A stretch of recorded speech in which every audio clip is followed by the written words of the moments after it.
Daf Yomi, tractate by Metzia, page 103b. On top of the page, last line of the Mishnah, the words Bazamoros Vukanim Mishneim Esakanim. We're just finishing up the Mishnah, saying that the branches pruned from the vines and the poles, and the two of them, in other words, the landowner and the one cultivating the field, both supply the poles. Okay. And now we are on to the Gemara. The Gemara says, it is taught in a Braita, in a location where who's cultivating the land, we're accustomed to cut the produce, in a location where those cultivating the land were accustomed to cut the produce, the one cultivating this field is not permitted to uproot it. And in a location where they were accustomed to uproot produce, he is not permitted to cut it. And the two of them, in other words, the owner of and the one cultivating the field, each can prevent the other from deviating from the custom. The Gemara explains the Braita in a location where those cultivating the land were accustomed to cut the produce. The one cultivating this field is not permitted to uproot the produce even if he wants to, because this one, in other words, the owner who wants the produce cut can say, I want my land to be fertilized with stubble. In other words, that the remains of the plants. And if the owner wants him to uproot the produce, that one, in other words, the one cultivating the field, can say, I cannot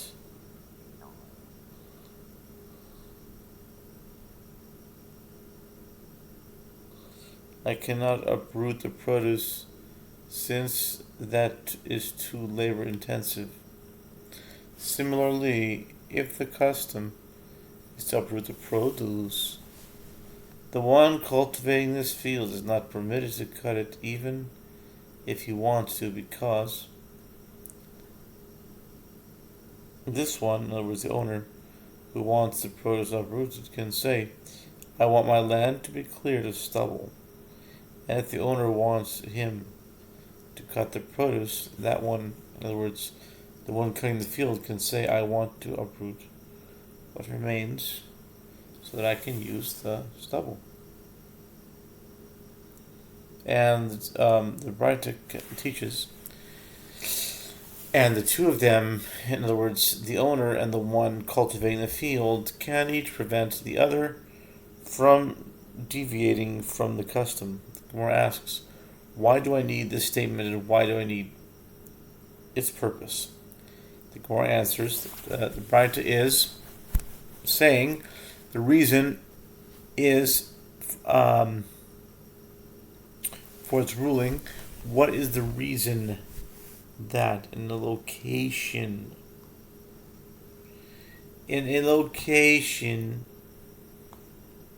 what is the reason?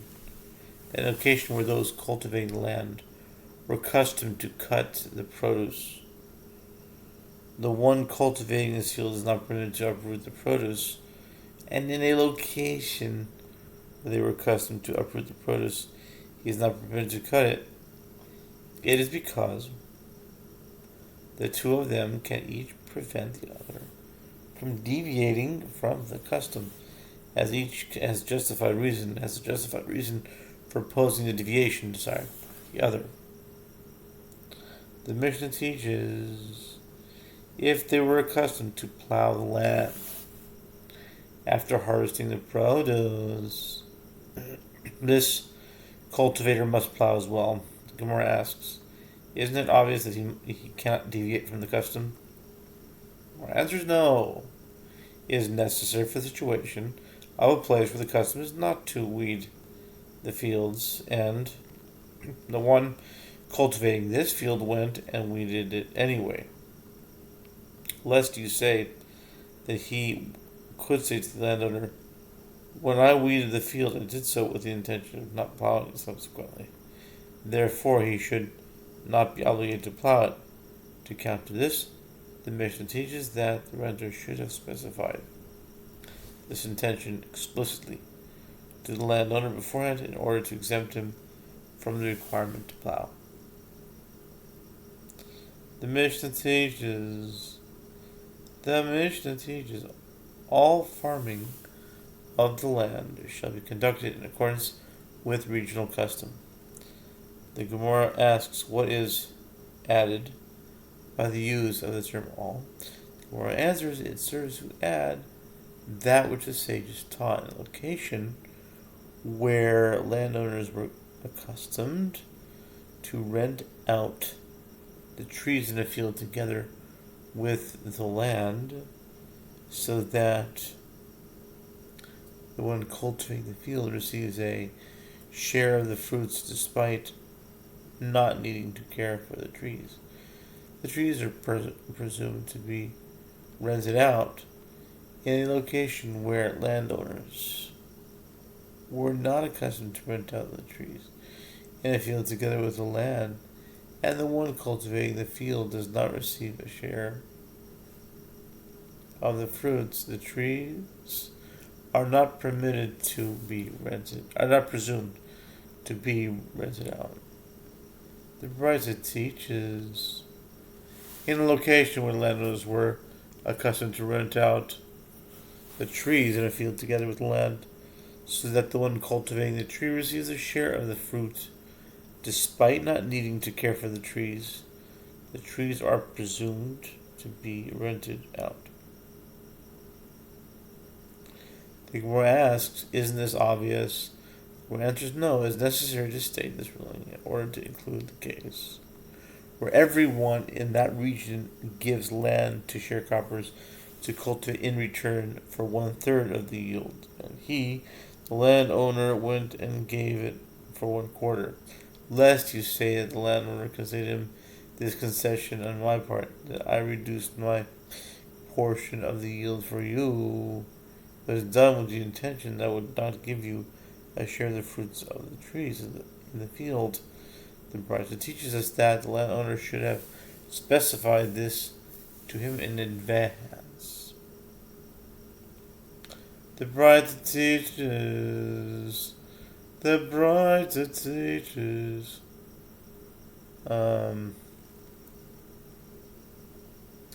in a location where landowners were not accustomed to rent out the trees in a field together with land, and one cultivating the field does not receive a share of the fruits, the trees are not presumed to be rented out. The Gemara asks, isn't this obvious?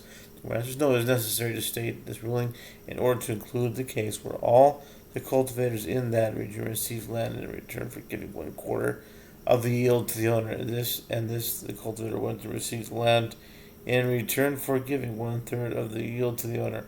Lest you say that the cultivator can say to him, this concession on my part that I added to your portion was done with the intention that you would also give me a share of the fruit from the trees. The Bava teaches us that the cultivator should have specified this to him in advance. The Mishnah teaches, just as the halacha is that the owner of the field and the one cultivating divide the produce, so too the halacha is that they divide the stubble and the straw. Rabbi Joseph said, with regard to the statement in Babylonia, those who enter into such arrangements are accustomed not to give stubble to the sharecropper. The Gemara asks, what is the practical difference resulting from the assertion that this is the practice in Babylonia? The Gemara answers, the difference is that there is a person in Babylonia who gives the sharecropper the stubble in addition to the produce. It is considered merely as though he has a generous disposition, but we do not learn from his actions, that this is the general practice. Rabbi Yosef says the first, second, and third elements of the earthen barrier crown surrounding the field and the poles used to support a thorn fence are the responsibility of the owner of the land, but the fashioning of the thorn fence itself is the responsibility of the sharecropper. The Gemara explains the principle of the matter is that the main part of the boundary of the field is the responsibility of the owner of the land, while any additional protection required is the responsibility of the sharecropper. Rabbi Yosef says the hoe and the shovel and the bucket and the irrigation device must be provided by the owner of the land, while the sharecropper must make the irrigation channels. The Mishnah teaches, and the two of them, in other words, the landowner and the one cultivating the field, both supply the poles. The Gemara asks, why do I need the Mishnah to state this? The Gemara answers that the Mishnah is saying what the reason is for its ruling. What is the reason the two of them divide the poles is because the two of them supply the poles. And that's the end of that. New Mishnah. In the case of one who receives a field from another to cultivate it, and it it is an irrigated field or a field with trees, if the spring that irrigated the field dried up or the trees were cut down, he does not subtract from the produce he owes the owner as part of his tenancy, despite the fact that he presumably considered these factors when agreeing to cultivate the field. But if the cultivator said to the landowner explicitly, leave me this irrigated field, or he said, lease me this, if he said, lease me this irrigated field, or he said, lease me this field with trees, and the spring dried up, or the trees were cut down, he may subtract from the produce he owes as part of his tenancy. Gemara. The Gemara asks, what are the circumstances of the ruling of the Mishnah? If we say that the large river from which all the channels originate dried up, why does he not subtract the produce he owes as part of his tenancy? Let the cultivator say that it is the result of a regional disaster. Consequently, he should be able to subtract from the produce he owes. But Bava said, the case in the Mishnah is where a small river that irrigates his field alone dried up, as the landowner can say to him, and we'll continue on next off.